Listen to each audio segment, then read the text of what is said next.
They claim that in order to be pro-life, you have to be pro-everything they say is also pro-life in the name of social justice.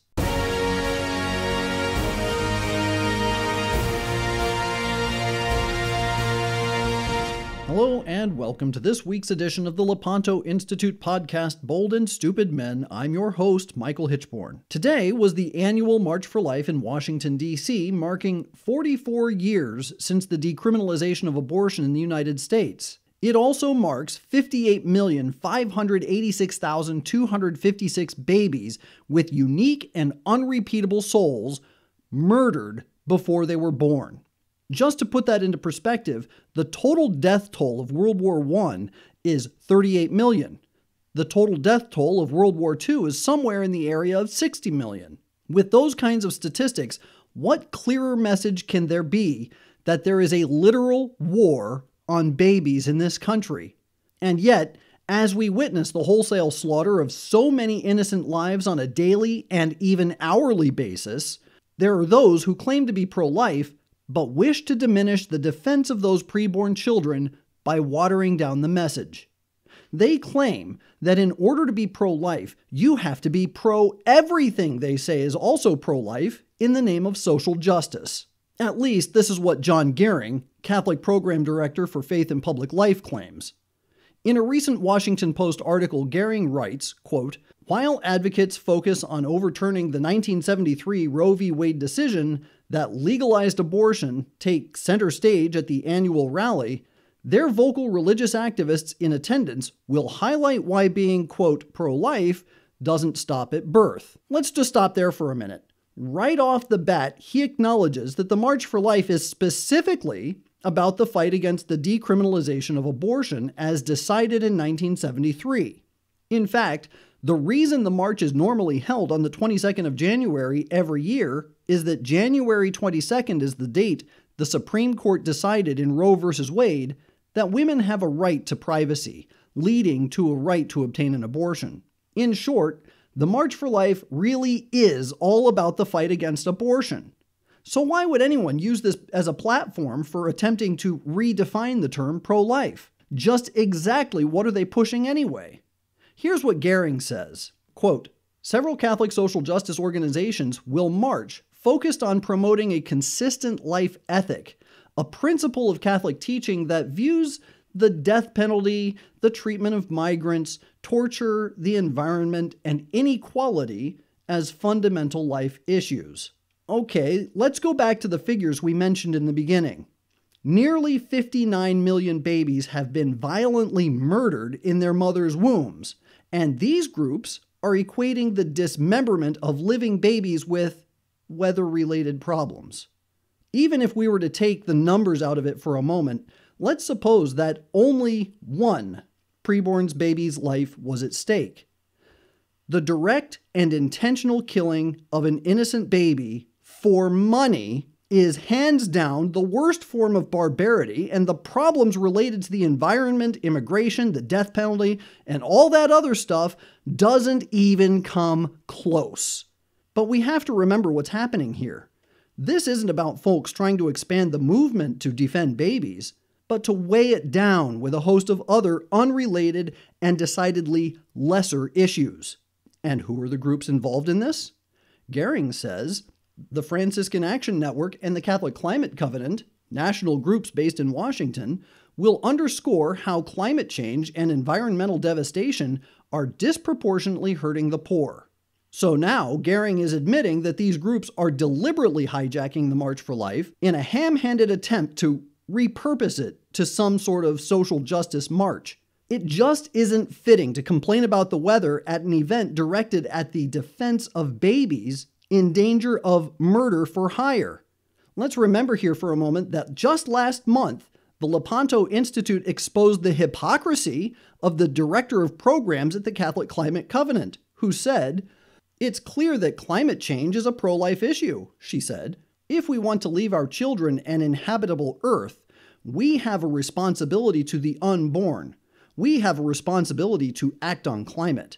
What we discovered was that she was a member of the LinkedIn group Emily's List, whose sole purpose for existing is to help pro-abortion women get elected to public office. That's it. In addition to that, she signed an amicus curiae in support of same-sex so-called marriage. These two things are hardly pro-life and decidedly not Catholic. So to have an organization like the Catholic Climate Covenant preaching to pro-lifers and Catholics what it means to be pro-life is beyond absurd. And yet, here they are. But they aren't the only ones trying to undermine the purpose of the march. Gehring writes, "The Catholic Mobilizing Network, which collaborates with dioceses across the country to help end capital punishment, will attend the march and hand out prayer cards and stickers that read, 'Who would Jesus execute?' There are several things to touch upon here. For one thing, the just execution of a criminal can't even come close to the brutal murder of an innocent child in the womb. But more specifically, it's important to remind groups like this that Jesus was executed. And in John chapter 15, he said to his disciples, 'The servant is not greater than the master. If they have persecuted me, they will also persecute you.' Furthermore, he was crucified between two other criminals condemned to death. He had no harsh words of condemnation for the executioners. He said nothing about the injustice of the death penalty. In fact, St. Dismas, who was on Jesus' right side, rebuked Gestas, who was on Jesus' left side. He said, 'Neither dost thou fear God, seeing that thou art condemned under the same condemnation? And we indeed justly, for we receive the due reward for our deeds. But this man hath done no evil.' And he said to Jesus, 'Lord, remember me when thou shalt come into thy kingdom.' And Jesus said to him, 'Amen, I say to thee, this man shall be with me in paradise.'" Jesus never said that Dismas should be relieved of his execution, that his execution was wrong, or that he was innocent, but instead told him that he would be among the first to enter into heaven. I don't want to get too far into this, but the simple point here is that there can be no equating the death penalty with abortion whatsoever. Gehring continues, "Mary Leipold, who chairs the D.C. Baltimore chapter of Pax Christi USA, a Catholic peace group, will attend the march representing what she calls an inclusive agenda." There's that word agenda again. Her delegation will be carrying a banner that reads, "We stand for all human life and dignity," with the words abortion, war, capital punishment, poverty, racism, and torture crossed out. Pax Christi has a host of problems, not the least of which are its ties with the pro-homosexual and women's ordination movements. But that aside, here again, we see an attempt to equate the direct and willful targeting of a baby and killing it with racism, war, capital punishment, and so forth. There's no denying that war is terrible, and in it, innocent lives are lost. And it is good to seek peace. But not only is war a completely separate issue from abortion, it again is not on the same level. Sometimes war is necessary, especially in defense of innocent lives. But abortion is always wrong. And this brings me back to the original problem with what these groups are trying to do. It all comes back to the completely discredited seamless garment proposed by the terrible Cardinal Bernardin. The intention here is not to grow the movement, but to drag it into a chaotic conflagration of discontent and anarchy and drive away the uniqueness and the supremely evil character that abortion bears. If we are ever to win the fight against abortion, it can never be done by yoking the movement to not only unrelated, but lesser issues that only serve to confuse and weaken the cause for which we are fighting. But that's just for starters. The reality is, we will never see an end to abortion until we turn to the kingship of Christ and the graces of Our Lady, who promised us in the end her immaculate heart would triumph. And with that, this is all the time that we have for today.